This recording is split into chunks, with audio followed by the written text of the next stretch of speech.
नमस्कार, search story में आपका स्वागत है। मैं हूं संजना। आइए नजर डालते हैं आज की कुछ खास खबरों पर। अंबाला में हुई आफत की बारिश से किसानों पर सबसे ज्यादा असर हुआ है। किसानों की खड़ी फसल बर्बाद हुई है।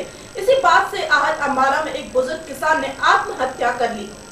किसान के परिजनों ने कहा कि फसल बर्बाद होने से बलवीर सिंह परेशान थे, इसलिए परेशानी में उन्होंने यह कदम उठा लिया। अंबाला के गांव मछोड़ा में 25 एकड़ धान की फसल खराब होने से आहत एक बलवीर नाम के किसान ने आत्महत्या कर ली। बताया जा रहा है कि बुजुर्ग किसान बलवीर रात को खेतों की हालत देखकर वापस लौटा था। उसके बाद अपने बाड़े में जाकर उसने पेड़ से लटककर आत्महत्या कर ली। परिजनों को बलवीर की मौत का सुबह को पता चला तो इसकी जानकारी उन्होंने पुलिस को दी। परिजनों ने बताया कि बलवीर सिंह फसल की बर्बादी से परेशान थे और पिछले कुछ दिनों से वो ज्यादा चिंता में थे। कल हुई बारिश के टेंशन में उन्होंने यह कदम उठा लिया। किसान की आत्महत्या की खबर जैसे ही पुलिस को मिली तो पुलिस ने मौके पर पहुंचकर शव को नीचे उतारा और पोस्टमार्टम के लिए शव को भिजवाया।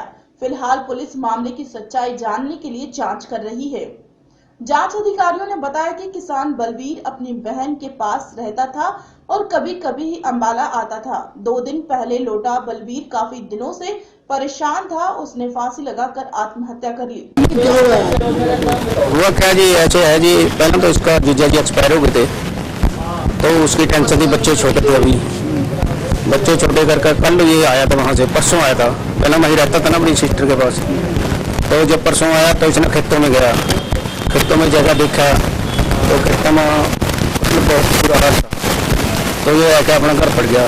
जब रात को बरसात फिर दोबारा हुई तो फिर इन्हें टेंशन क्या दिमाग पर लिया सी, वैसे तो कदम उठा लिया। क्या नाम था? हाँ जी, बलवीर सिंह। मान सकते हो कि फसल क्या ये कुछ कर्जदार हो? ना जी, बिल्कुल नहीं, कोई कर्जदार नहीं।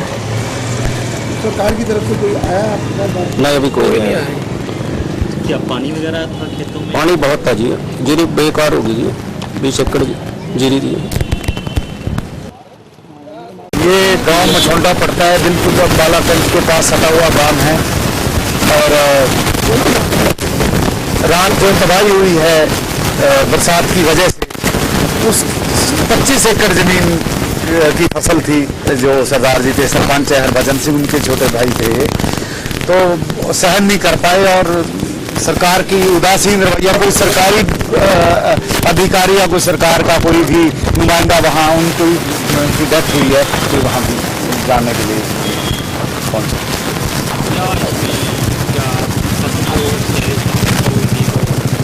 बरसात की वजह से बर्बाद हुई है जी फसल। तालाब सरकार से आप लोग बिल्कुल जी डिमांड करते हैं, उनकी भरपाई करनी चाहिए, मुआवजा मिलना चाहिए मृतक परिवार को, उसके परिवार को जो उनका नुकसान हुआ है, जो जायज मुआवजा बनता है वो क्या। और भी बहुत जमींदारों का नुकसान हुआ है, वो बेचारे ठीक थे कि ये बर्दाश्त नहीं कर पाए वो।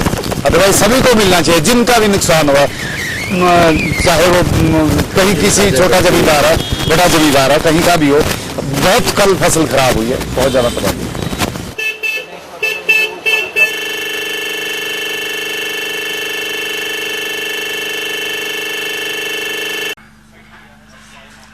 ऐसे सवेरे सवेरे हम यहाँ 6 बजे सूचना मिली वे किसी व्यक्ति ने वहाँ फांसी खा ली, वो नाम नहीं आया वे किसी ने खाई है। तो सवेरे से मौके पे पहुँचे, वहाँ एक बाड़ा जो डंगरे वाला बाड़ा है नहीं, उसमें पिपल के पेड़ से लटक कर फांसी खा रहा था। जिसको फोटो फाटो कराए, पूछताछ करी लोगों से, तो इसका लड़का का बयान लिखे। उन्होंने कहा भाई इसकी बहन है पंजाब में सील कपड़ा भी आई है, और इसका 2-3 महीने पहले इसका जीजा की डेथ हो गई थी। अयू अक्सर ज़्यादा वहाँ रहता था, यहाँ कम रहता था। ये परसों में आया था यहाँ और 2-3 महीने से परेशान चल रहा था। खेत में गया था, खेत में वापस आया तो शाम में खाना नहीं खाया इसने, और डंगरा वाला में सो जाता था कई बार। तो यहाँ इन्हें सवेरे पता लगा भाई इसके तो सुसाइड कर गया, तो उस मौके पर हमने इसकी कार्रवाई कर दी और तफ्तीश तो अभी जारी है। अंबाला से रोजी बहल की रिपोर्ट। अंबाला में कल से हुई लगातार बारिश ने हर वर्ग के लोगों को नुकसान पहुंचाया है। बाजार में लोगों का अनाज खराब हुआ है, तो वहीं नगर निगम की टीम ने बाजार में जब मुआयना करने निकली तो उन्हें बाजार के लोगों के गुस्से का भी सामना करना पड़ा। कैंट के पसारी बाजार में खड़ी ये ट्रॉली उस पर लोड करते ही अनाज की बोरियां कहीं बेचने के लिए नहीं ले जाई जा रही है, बल्कि अधिक बारिश के कारण खराब हुई अनाज की बोरियां हैं। इन दुकानदारों के चेहरे इस समय उतरे हुए थे क्योंकि उनका लाखों रुपए का नुकसान हो गया था। पंसारी बाजार एसोसिएशन के प्रधान विकास सिंगला ने बताया कि नगर निगम की जब से ये सड़क बनी है तब से पानी दुकानों में घुस रहा है। उनका कहना है कि जिस समय ये सड़क बनाई जा रही थी उस समय निगम ने नाले ठीक नहीं बनाए, ठेकेदार ने भी मटेरियल ठीक नहीं लगाया। इसकी शिकायत उन्होंने निगम को दी थी लेकिन कोई सुनवाई नहीं हुई, जिसका खामियाजा आज दुकानदारों को लाखों रुपए गवाकर चुकाना पड़ रहा है। जो इन्होंने सड़क बनाई है बिल्कुल खराब और खस्ता हालत में बनाई है, कोई लेवल नहीं है उसका, घटिया मटेरियल इस्तेमाल हुआ है उसके अंदर। तो कोई भी मेन होल बनाया है उसके अंदर, कोई भी उसके साइज के मुताबिक नहीं बनाया है, ना वो उठते हैं ना करते हैं। वो इन्होंने कहा कि हम लोहे के बनाएंगे वो, और वो इन्होंने ऐसे सीमेंट के बनाए हैं, कोई साइज नहीं है उसका और उठाई नहीं जाती कोई भी। और ये जो पुलिया बनाई है पुलिया ही बनाते रहते हैं। जब हमारा कमिश्नर आएगा तब हम सड़क निर्माण पूरा करेंगे, ऐसे नहीं कर सकते हम। अब प्रॉब्लम क्या है? अब प्रॉब्लम है यहाँ पे भी निकासी नहीं है, ऐसी सड़क बनाई है इन्होंने, कोई पानी नहीं निकलता अंदर, बारिश के अंदर पानी भर गया, सारा लोगों को लाखों नुकसान हुआ सुबह से। प्रशासन की इसमें साफ लापरवाही जाहिर है। कोई प्रशासन के अधिकारी कर रहे हैं इसका हल? हाँ ये देख रहे हैं जी, हम तो 2-3 महीने से रोज फोन करते हैं इनको कि आज ये पुलिया बनवा दो, आज इसका शेड बनवा दो, कोई सुनता ही नहीं यहाँ पे। क्या करने वाले हैं अभी इसके बाद? अगर करेंगे इस तरह नहीं सुनेंगे, बाजार बंद करके धरना लगाएंगे और क्या करेंगे। विकास ने कहा कि अगर जल्दी ये ठीक नहीं हुआ तो वे धरना प्रदर्शन करेंगे। वहीं रजाइयों व गद्दे करने वाले सुशील ने बताया कि जितना नुकसान उनका इस बार हुआ है कभी नहीं हुआ। वहीं मौके पर पहुंचे निगम अधिकारियों का कहना है कि वे जल्द ही इन सड़कों के बारे में जांच करवाएंगे और जो भी कार्रवाई बनेगी वह की जाएगी। सेक्रेटरी अनाज मंडी भारतीय एसोसिएशन, ये रात की बरसात से जो है सब दुकानों में अंदर पानी घुस गया और सब दुकानों का काफी नुकसान हुआ है। आपका क्या काम है और क्या नुकसान है? हमारा यहाँ अनाज का काम है और रुई का काम है, रजाई गद्दे का काम है। जो तो काफी सामान जो है ना सब बाजारों में चीनी चावल और अनाज वगैरह सब काफी मात्रा में जो है पानी काफी खराब हो गया है। चेक करते हैं इसका जो भी एस्टीमेट में और जिस हिसाब से होगा उससे कंपेयर करके, और अगर कोई कमी होगी तो दूर कर दी जाएगी। इतने समय हो गए सड़क बने हुए और लोगों के अब बरसात के बाद घरों में पानी भी घुस गया और लाखों का नुकसान हुआ, तो अभी आप चेक ही करेंगे? नहीं, मेरे संज्ञान में आज ही मामला है। मार्केट प्रधान बोल रहे लगा था आपको? नहीं, मेरी इससे पहले कोई बात नहीं इसके बारे में। अब क्या करेंगे आप इसमें चेक कराऊंगा, कंपेयर कराऊंगा इससे, जो भी एस्टीमेट से जो भी होगा मामला दर्ज कराएंगे जिन ठेकेदार ने बनाया? जो भी कानूनी कार्रवाई होगी जो नियमानुसार होगी वो करेंगे हम, अगर कोई कमी पाई जाती है। अंबाला से रोजी बहल की रिपोर्ट। करनाल के कॉन्वेंट स्कूल में पढ़ने वाली छोटी बच्चियों के साथ छेड़छाड़ का गंभीर मामला सामने आया है। ये छेड़छाड़ बच्चियों से तकरीबन एक सप्ताह से चल रही थी। बच्चियों ने पहले इसकी शिकायत अपनी टीचर और प्रिंसिपल से की, किंतु टीचर ने अनसुना कर दिया।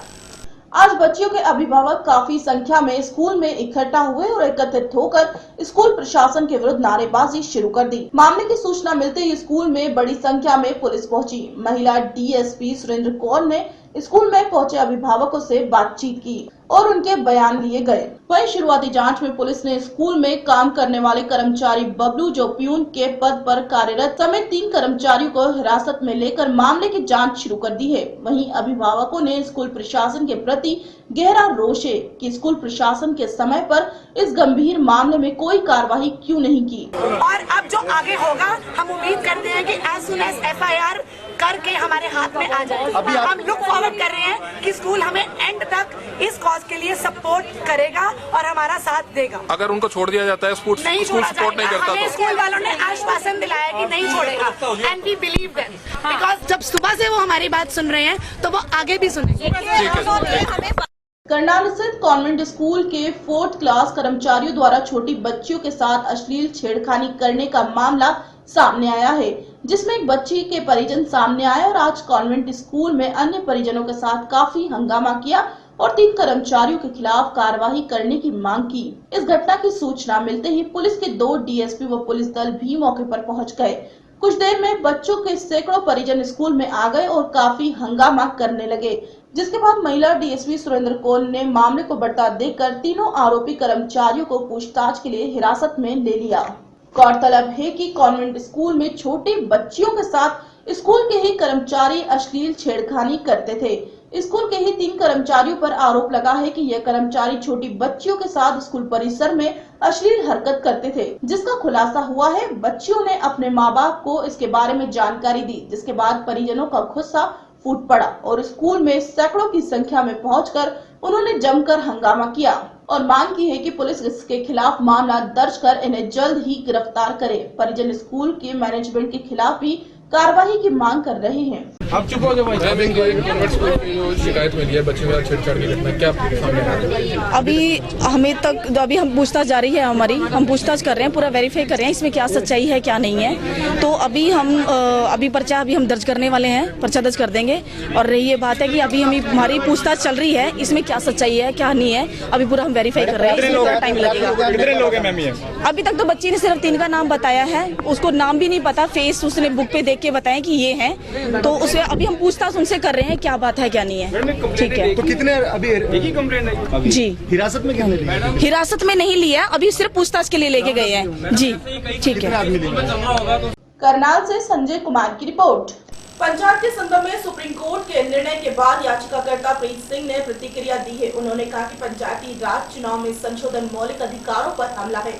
उन्होंने प्रदेश सरकार पर हठधर्मिता अपनाने का आरोप लगाया है। उन्होंने कहा कि सरकार की ओर से संशोधन के नाम पर थोपी गई शर्त गलत है। सुप्रीम कोर्ट के निर्णय के बाद पंचायत चुनाव की प्रक्रिया फिलहाल 7 अक्टूबर तक टल गई है। दरअसल पंचायत चुनाव में संशोधन से जुड़े मामलों को लेकर सुप्रीम कोर्ट में 3 लोगों ने याचिका दायर की थी। इसमें रोहतक के प्रति सिंह भी शामिल थे। याचिकाकर्ता ने सुप्रीम कोर्ट में आज के ताजा फैसले पर प्रतिक्रिया दी। उन्होंने कहा कि प्रदेश सरकार ने संशोधन के नाम पर जो शर्तें लगाई थी वह लोगों के मौलिक अधिकारों पर हमला है।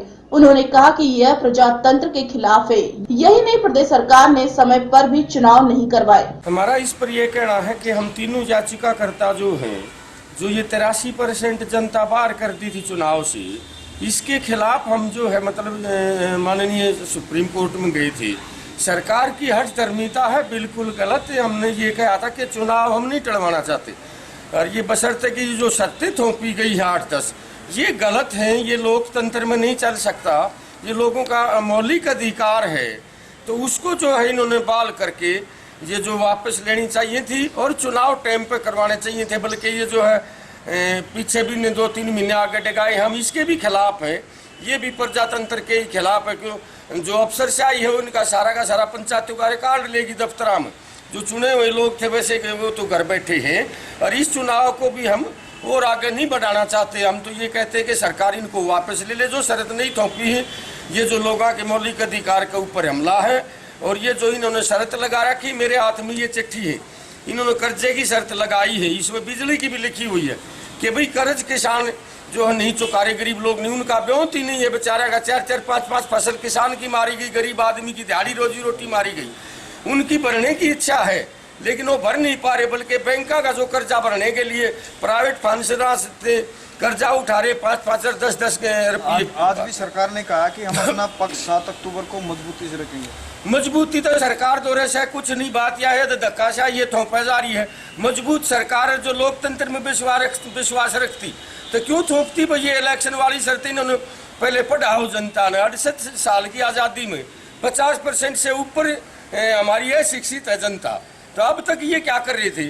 और हुड्डा साहब का भी बयान है भाई ठीक है शौचालय पक्का होना चाहिए, हम भी कहते होना चाहिए, लेकिन उनके पास गरीब लोगों के पास रहने के लिए जगह नहीं है। छोटा कमरा है, उसमें माँ बाप है, उसमें पुत्र बधू है, बेटा सो रहा है, उसमें भैंस काट रहा, पशु वहीं बंद रहे। सभी कंडीशन हटानी चाहिए। तो ये कंडीशन सभी, कोई शौचालय आसमान में नहीं बन सकते, उन गरीब आदमियों की मजबूरी है। हम भी चाहते हैं लेकिन ये 8-7 जितनी भी शर्तें इन्होंने लगाई है वापस लेनी चाहिए और चुनाव करवाने चाहिए। लोकतंत्र को बहाल रखना चाहिए। बीजेपी का विश्वास ही नहीं है लोकतंत्र में। ये जो गरीब लोग 83% पिछड़े, महिलाएं और जो है जी मुस्लिम लोग, ये सारे के सारे गरीब जो जनता, छोटा किसान भी, दुकानदार भी, ये बाहर कर दिए इन्होंने। ठीक है। रोहतक से दिनेश कौशिक की रिपोर्ट। रोहतक के footwear design and development institute यानी FTDI में आंदोलनरत छात्रों का विवाद गहरा गया है। संस्थान प्रबंधन ने आंदोलन में शामिल 30 छात्रों को आज हॉस्टल से बाहर निकाल दिया। इसके बाद छात्रों ने रोहतक शहर में प्रदर्शन कर अपना विरोध जताया। दरअसल FDDI के छात्र डिग्री को लेकर 10 दिन से हड़ताल पर हैं। छात्र दिल्ली के जंतर मंतर पर भी विरोध दर्ज करा चुके हैं। रोहतक के FDDI की डिग्री को लेकर चल रहा विवाद मंगलवार को और भी गहरा हो गया। प्रबंधन ने आंदोलन कर रहे 30 छात्रों को हॉस्टल से निकालने का फरमान सुना दिया। इसके बाद छात्रों को हॉस्टल से बाहर का रास्ता दिखा दिया गया। संस्था में पुलिस तैनात कर दी गई है। हॉस्टल से निकाले जाने पर छात्रों ने विरोध दर्ज कराया। विरोध स्वरूप वे एकजुट हुए और रोहतक शहर में प्रदर्शन किया। FDDI के आंदोलनरत प्रदर्शन करते हुए रोहतक के DC ऑफिस पहुंचे और उन्होंने विरोध दर्ज कराया। उन्होंने कहा कि सिर्फ इसलिए हॉस्टल से निकाला गया क्योंकि वे हड़ताल पर चल रहे हैं। छात्रों के मन में असमंजस है कि उन्हें जो डिग्री मिलेगी वह वैध होगी या नहीं। उन्होंने कहा कि उनके भविष्य के साथ खिलवाड़ किया जा रहा है। FDDI ने पहले मेवाड़ यूनिवर्सिटी से डिग्री देने की बात कही और अब इग्नू से डिग्री देने की बात कही जा रही है। गौरतलब है कि केंद्रीय वाणिज्य एवं उद्योग मंत्रालय ने देश भर में 8 संस्थानों पर footwear design and development institute की स्थापना की है। इसमें रोहतक के अलावा नोएडा, जोधपुर, गुना, छिंदवाड़ा, कोलकाता, रायबरेली और चेन्नई शामिल है। इन संशोधन में footwear design, fashion designing, retail management और बिजनेस मैनेजमेंट के कोर्स चलाए जा रहे हैं। सभी 8 संस्थानों में 3,500 से ज्यादा विद्यार्थी पढ़ रहे हैं। सभी संस्थान में ही डिग्री को लेकर असमंजस की स्थिति है। FDDI के विद्यार्थियों को डिग्री प्रदान करने के लिए वर्ष 2007 में पंजाब टेक्निकल यूनिवर्सिटी के साथ करार किया गया था। वर्ष 2010 में दिल्ली हाई कोर्ट ने इस पर प्रतिबंध लगा दिया। इसके बाद वर्ष 2010 में Indira Gandhi national open university यानी इग्नू के साथ डिग्री देने के लिए करार किया गया। वर्ष 2012 में यह करार भी रद्द हो गया। इसके बाद FDDI ने चित्तौड़गढ़ राजस्थान की मेवाड़ यूनिवर्सिटी से करार किया, लेकिन मेवाड़ यूनिवर्सिटी के साथ करार किया गया अब सवालों के घेरे में आ गया है। इस करार को UGC के नॉर्म्स का उल्लंघन माना जा रहा है क्योंकि कोई भी यूनिवर्सिटी राज्य के बाहर कैंपस नहीं खोल सकती। अब प्रबंधन कह रहा है कि इग्नू से डिग्री दी जाएगी। मंत्र पे आप लोग गए, क्या कोई सॉल्यूशन नहीं निकला? जब हम जंतर मंतर पे गए तो माननीय मंत्री जी से हमारी मुलाकात हुई, मगर उनसे हमारी मुलाकात में कोई स्पष्ट जवाब हमें नहीं मिला। हम बच्चे रेगुलर डिग्री के लिए एनरोल्ड हुए हैं और हमें इग्नू की ओपन डिग्री देने की बात की जा रही है। हम जब 12 से 15 लाख रुपए लगा के इस कॉलेज में आ रहे हैं और अब बहुत सारे बच्चे इस FDDI, जिसका full form footwear design development institute है, ये देश भर के 8 शहरों में विद्यमान है, 8 राज्यों में विद्यमान है। फर्दर 4 कैंपस और बन के तैयार हो गए और साथ ही साथ 55 अन्य OTC सेंटर भी देश भर में इसके कार्यरत हैं। यहाँ के छात्रों की कुल संख्या 3609 है, जो कि 2012, 2013 और 2014 में रेगुलर डिग्री के लिए इनरोल्ड हुए। हमें एडमिशन के समय बताया गया कि हमें जो डिग्री मिलेगी वो रेगुलर डिग्री मिलेगी, मगर अचानक इस वर्ष अप्रैल में हमें मीडिया के थ्रू ये जानकारी मिली कि हमें जो डिग्री दी जा रही है वो फर्जी है। हम बच्चों ने कुछ RTI लगाई और RTI में जो जवाब आया उससे हम आश्चर्यचकित रह गए। UGC ने जवाब दिया कि ये जो डिग्री हमें दी जा रही है वो फर्जी है और उसी तहत हमने प्रधानमंत्री को भी खत लिखा और प्रधानमंत्री ने उस खत को मिनिस्ट्री ऑफ कॉमर्स को मार किया, जिसका जवाब बाद में फुटवेयर डिज़ाइन डेवलपमेंट इंस्टीट्यूट ने दिया। उसमें ये बताया गया कि हमारा जो कोलैबोरेशन था उस पर UGC को ऐतराज है और आज हम बच्चे अपने भविष्य के लिए संघर्षरत हैं। हम बच्चे देश भर के बहुत से विभिन्न घरानों से आते हैं, विभिन्न परिवार से आते हैं, विभिन्न समुदाय से आते हैं और हम बच्चे, यहाँ की जो फीस है वो 12 से 15 लाख रुपए तक की है। हम में से बहुत बच्चों ने बैंक से लोन लिया है। हमारी जमीन, हमारा घर गिरवी रखा गया है और इस कंडीशन में अगर हमें डिग्री नहीं मिलती तो बैंक हमारे घर को बेच देगा। मंत्री जी ने सड़क पे आ गए हैं। मंत्री जी ने कैसे क्या बातचीत हुई और उनकी तरफ से क्या कहा गया है? मंत्री जी ने कहा हम इस पर काम करेंगे और हम इस पे काम कर रहे हैं, मगर फिर भी उनकी ओर से कोई स्पष्ट जवाब हमें नहीं मिला, जिसके कारण हमारा भविष्य हमें अधर में लटकता हुआ दिखाई दे रहा है। हमने रिटर्न में रिप्लाई मांगा और रिटर्न में कहीं से कोई रिप्लाई नहीं मिलता देख हम बच्चे बेबस हो गए। आज सुबह हम बच्चों को एक नोटिस समाया गया और हम बच्चों को कहा गया, हमें जाति सूचक शब्दों का प्रयोग करके हमें वहां से बाहर धक्के मार के बाहर निकाला गया। हम जिस कंडीशन में हॉस्टल में थे उस कंडीशन में बाहर निकाला गया है। हमें खाने को कुछ नहीं दिया गया है और हमारा सारा बिलोंगिंग्स, हमारा सारा सामान हॉस्टल में है, उसे कैद करके रख लिया गया है और हमें कहा जा रहा है आप लोग स्ट्राइक करोगे। पहले भी धमकी मिली थी कि आप जिन लोग स्ट्राइक करेंगे उनको फेल कर देंगे, उनको डिबार कर देंगे या उनको किसी पुलिस केस में डाल देंगे। और आज हम प्रोटेस्ट कर रहे हैं तो हम पे इस तरह की चीजें की जा रही है। हमारे साथ जो नए बच्चे भी इनरोल्ड हुए हैं उनको भी हॉस्टल से निकाल दिया गया है। तो अभी क्या आप डीसी ऑफिस के बाहर धरने पे बैठे हैं, कब तक बैठे रहेंगे? हमारी कोशिश है कि हम यहाँ के डीसी महोदय से हमारी मुलाकात हो और हम इस प्रबंधन के विरोध में एक एफआईआर दर्ज करवाना चाहते हैं ताकि प्रबंधन के ऊपर सख्त से सख्त कार्रवाई हो और हम बच्चों को न्याय मिले। ये सोशल और मेंटल हरासमेंट जो हमारा एफडीडीआई मैनेजमेंट ने किया है, इसका जिम्मेदारी, इसका दायित्व उनको जवाब देना होगा और उनको जवाब देना चाहिए। रोहतक से दिनेश कौशिक की रिपोर्ट। आप पार्टी ने हरियाणा को भ्रष्टाचार मुक्त बनाने के लिए शुरू की मेरा गांव मेरा देश मुहिम। आप पार्टी हरियाणा में अपनी पकड़ को मजबूत करने के लिए 2 बड़ी योजनाओं के साथ मैदान में उतरने जा रही है। इस बात की जानकारी कुरुक्षेत्र में आम पार्टी नवीन जय हिंद ने पार्टी कार्यकर्ताओं की बैठक लेने के उपरांत पत्रकारों से बातचीत करते हुए दी। उन्होंने पहली योजना के बारे में बताया कि हरियाणा में पंजाब चुनाव को देखते हुए मेरा गांव मेरा देश एक मुहिम शुरू की गई है, जिसके तहत पार्टी कार्यकर्ता गांव के लोगों को भ्रष्टाचार मुक्त हरियाणा के लिए जागरूक करेंगे और गांव के लोग पंचायत चुनाव के उम्मीदवार से एक शपथ पत्र भरवाकर हस्ताक्षर करवाएंगे। इस शपथ पत्र में लिखा कि उम्मीदवार की शपथ है उसने कोई संगीन अपराध नहीं किया, चुनाव में शराब नहीं बटे, आरटीआई से मांगी प्रत्येक सूचना देना, 60% गांव की महिलाओं की इच्छा के बिना गांव में शराब का ठेका न खुलने देना, गोचरान व सरकारी जमीन से कब्जे हटाना, अयोग्य बीपीएल कार्ड धारकों के नाम कटवाना जैसी अनेकों शर्तें शपथ पत्र में लिखी होंगी। इसी के साथ आप पार्टी नेता नवीन जय हिंद ने बताया कि अगले महीने से आप पार्टी की भाजपा सरकार के खिलाफ राज्य स्तर पर और जिला स्तर पर एक बड़ा आंदोलन शुरू होगा। इस आंदोलन के तहत भाजपा सरकार के 1 साल के कार्यकाल में चुनाव के लोगों के किए वादों का हिसाब किताब लिया जाएगा और इस आंदोलन के स्वरूप की घोषणा 10 अप्रैल से होगी। अब देखना यह होगा कि आप पार्टी हरियाणा में भाजपा को लपेटने के लिए क्या क्या कदम उठाती है।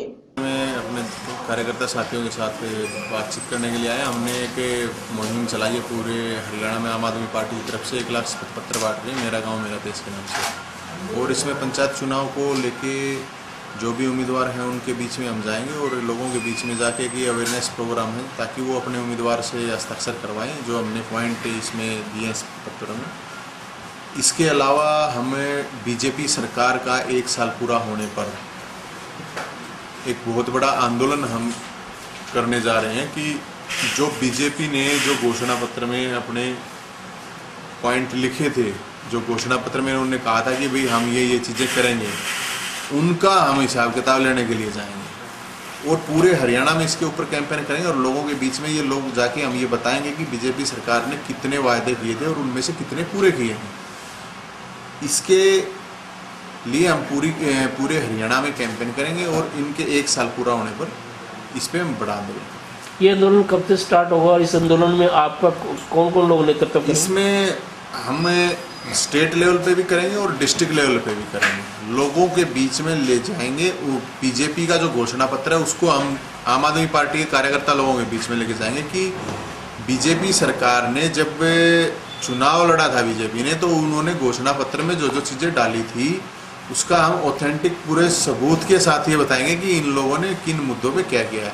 100 से ज़्यादा उन्होंने वायदे किए थे और 11 महीने हो चुके हैं, तो मुझे नहीं लगता कि इन लोगों ने 11 काम भी किए हैं जो उन्होंने घोषणा पत्र में कहा था। ये आंदोलन कब से संभवतः स्टार्ट हो? ये हमें करीब 10 तारीख के आसपास हम इसकी अनाउंसमेंट कर रहे हैं, 10 अक्टूबर। कुरुक्षेत्र से विनोद खुंगर की रिपोर्ट। कुरुक्षेत्र के विश्वविद्यालय के भौतिक विज्ञान विभाग में एकत्रित हुए देश के विभिन्न राज्यों भौतिक विज्ञान के अनुसंधानकर्ता तथा शिक्षक हो रही भौतिक शिक्षण की नई विधियों पर चर्चा। कुरुक्षेत्र विश्वविद्यालय के भौतिक विज्ञान विभाग में इंडियन साइंस अकेडमी द्वारा प्रायोजित राष्ट्रीय वर्कशॉप का आयोजन किया गया है, जिसमें भाग लेने के लिए देश के विभिन्न राज्यों से भौतिक विज्ञान के अनुसंधानकर्ता तथा शिक्षक पहुंचे हैं। इसमें स्नातक तथा स्नातकोत्तर स्तर की भौतिक विज्ञान के शिक्षण की नई विधियों पर चर्चा हो रही है। इसमें असम, अरुणाचल प्रदेश, महाराष्ट्र, हरियाणा इत्यादि विभिन्न राज्यों से 1.5 दर्जन से अधिक शिक्षक एवं कई भौतिक विज्ञान के अनुसंधानकर्ता शिक्षण की नई विधियों की जानकारी हासिल कर उन पर मंथन कर रहे हैं। साइंसेस ने प्रोग्राम स्पॉन्सर किया हुआ है और यहाँ के कुरुक्षेत्र यूनिवर्सिटी ने उनके साथ कोलैबोरेशन किया है। इस प्रोग्राम में एक्सपेरिमेंट्स फिज़िक्स के जो नए तरीके से होते हैं बीएससी और एमएससी के, वो कराए जाते हैं। इसके कोर्स डायरेक्टर हैं डॉक्टर मुदगिल और वो इसमें लगभग आपको 19 स्टूडेंट है इस वक्त, पार्टिसिपेंट हैं और बाहर से आए हुए रिसोर्स पर्सन हैं 5 लोग। पहले 5 दिन लेक्चर होते हैं और फिर उसके बाद 11 दिन तक वही एक्सपेरिमेंट हर एक स्टूडेंट को कराए जाते हैं। ये कहाँ से आए हुए लोग? ये स्टूडेंट ऑल ओवर इंडिया से आते हैं। ये नॉर्थ रीजन कवर करता है मोस्टली। यहाँ आसाम से हैं लोग, अरुणाचल से प्रदेश से, हरियाणा, पंजाब से हैं कई लोग। तो ये इसमें कुछ चर्चा भी होती है? इसमें डिस्कशन भी होते हैं और फिज़िक्स के नए नए कुछ टॉपिक्स पे स्पेशल लेक्चर भी अरेंज किए जाते हैं। आपका परिचय? जी, आपका परिचय? मैं Neelam Kapoor from RKD college, Bombay university. Physics में कुरुक्षेत्र इंस्टीट्यूट पहली बार रिफ्रेशर कोर्स ऑर्गेनाइज कर रहे हैं। ये Indian academy of science Bangalore द्वारा स्पॉन्सर्ड है। इसमें 19 पार्टिसिपेंट्स हैं, टीचर और कुछ स्टूडेंट हैं। इस प्रोग्राम में फिजिक्स के एक्सपेरिमेंट्स के नए नए तरीके जो आते हैं उसके बारे, टेक्नोलॉजी के बारे में बताया गया है। जो पुराने मेथड हैं उनको छोड़ते हुए नए मेथड से पुराने एक्सपेरिमेंट को कैसे किया जाता है, कैसे बेहतर तरीके से किया जाता है, वो बताया गया है। पहले कुछ दिन लेक्चर होते हैं, उसके बाद हर पार्टिसिपेंट को एक्सपेरिमेंट करवाए जाते हैं, उनसे उनकी रीडिंग और वेरिफिकेशन करवाई जाती है। तो इसमें किस तरह के कहाँ के लोग हैं? शिक्षा विधि है या रिसर्च स्कॉलर है, किस तरह से? इसमें 14 टीचर्स हैं जो कि एक्सपीरियंस्ड टीचर हैं, जो बीएससी और एमएससी को पढ़ाते हैं। 5 रिसर्च स्कॉलर हैं इसी डिपार्टमेंट से। 4 रिसर्च स्कॉलर इस डिपार्टमेंट से, एक दिल्ली यूनिवर्सिटी से रिसर्च स्कॉलर आई हुई है। आपका परिचय? मेरा नाम सतीश कुमार गर्ग है। मैं government PG college Ambala Cantt में असिस्टेंट प्रोफेसर के। कुरुक्षेत्र से विनोद खुंगर की रिपोर्ट। रोहतक कोर्ट परिसर में बाहर दोपहर को एक महिला पुलिसकर्मी और वकीलों के बीच हंगामा शुरू हो गया। महिला पुलिस कर्मचारी ने अपने पति और कई वकीलों पर मारपीट का आरोप लगाया। पुलिस ने महिला पुलिसकर्मी की मेडिकल जांच कराकर मामला दर्ज कर लिया और जांच की बात कह रही है। सोनिया नाम की महिला पुलिसकर्मी जो कि महिला थाने में तैनात है, जिसकी शादी 2010 में मंजीत नामक युवक के साथ हुई थी, लेकिन आपसी मनमुटाव के चलते दोनों पति पत्नी के बीच रोहतक अदालत में तलाक का केस चल रहा था और आज उस केस का फैसला होते हुए दोनों के बीच तलाक हो गया। फैसला होने के बाद दोनों के बीच कोर्ट परिसर के बाहर कहासुनी हो गई और मामला हाथापाई की नौबत तक पहुंच गया। इस दौरान काफी हंगामा हुआ और भीड़ इकट्ठा हो गई। सोनिया ने बताया कि उसने एक शिकायत महिला सेल में दे रखी थी। तलाक का फैसला होने के बाद उसके पति मंजीत ने वह शिकायत वापस लेने के लिए कहा, जिसके लिए वह तैयार थी, लेकिन मंजीत ने उसके साथ हाथापाई शुरू कर दी और कई वकील भी उसके पति के पक्ष में आए और मारपीट शुरू कर दी। घटना के बाद सोनिया ने शिकायत सिविल लाइन थाने में दी। थाना प्रभारी कुलदीप सिंह ने बताया कि उन्हें शिकायत मिल चुकी है और मामला भी दर्ज कर लिया गया है। इस मामले में वे जांच कर रहे हैं और जो भी आरोपी होगा उसके खिलाफ कार्रवाई की जाएगी। सोनिया, क्या मामला था और आप लोगों का किस तरह से केस चल रहा है? एक मिनट। हमारा आपस में निमन मुटाव हो रहा था। हमारा डिवोर्स का डाल दिया आपस में सहमति था हमने, और हमारा डिवोर्स का भी ऊपर साइन करके वहाँ नीचे आ गई थी। यहाँ को महिला सेल में दरखास्त भी दे रखी है। मैंने 10 खास खातर बोले वहाँ मैं लिख कर दूंगा, उस पर साइन करके दे गई है। मैं बोली मैं 2 लाइन लिखनी है, मैं लिख कर दिया हूँ। फिर वो बकवास करने लगा, फिर हमारे साथ वापस में हाथापाई होगी हमारी। और फिर वो 2 और वकील आ गए, तो हड्डी वाला था, एक मोटा हानी चीरा इसका, उसने मेरे गर्दन पकड़ ली, मेरे लपटा चिपटी कर दी, को सूत्र डाला मेरी गर्दन में बहुत ज्यादा दर्द हो रहा है। अभी दरख्वास्त वो लिख के दे रही है और उनका मेडिकल कराया जाएगा और जल्द ही 2 दरख्वास्त में जो सामने आएगा उसके ऊपर कार्रवाई होगी, तो भी जायज़ कार्रवाई हम। महिला ने बताया हो कि किस तरह से मारपीट हुई, कुछ ऐसा पता चला?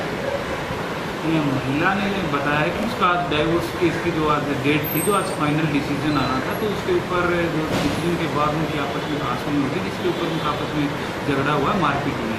अभी तक यही संज्ञान में आया है। जो उनके पूर्व पति मंजीत हैं, उनके साथ कुछ युवक आए हुए थे, उन्होंने मिलकर इनके साथ मारपीट की। कोर्ट परिसर में इनका आरोप है वकीलों ने भी मारपीट की है, तो क्या आप इसकी सर अभी जाँच चल रही है, जैसे भी जो भी जाँच में सामने आएगा वो कार्रवाई करेगी। रोहतक से दिनेश कौशिक की रिपोर्ट। खबरों में फिलहाल इतना ही, मुझे दीजिए इजाजत, नमस्कार।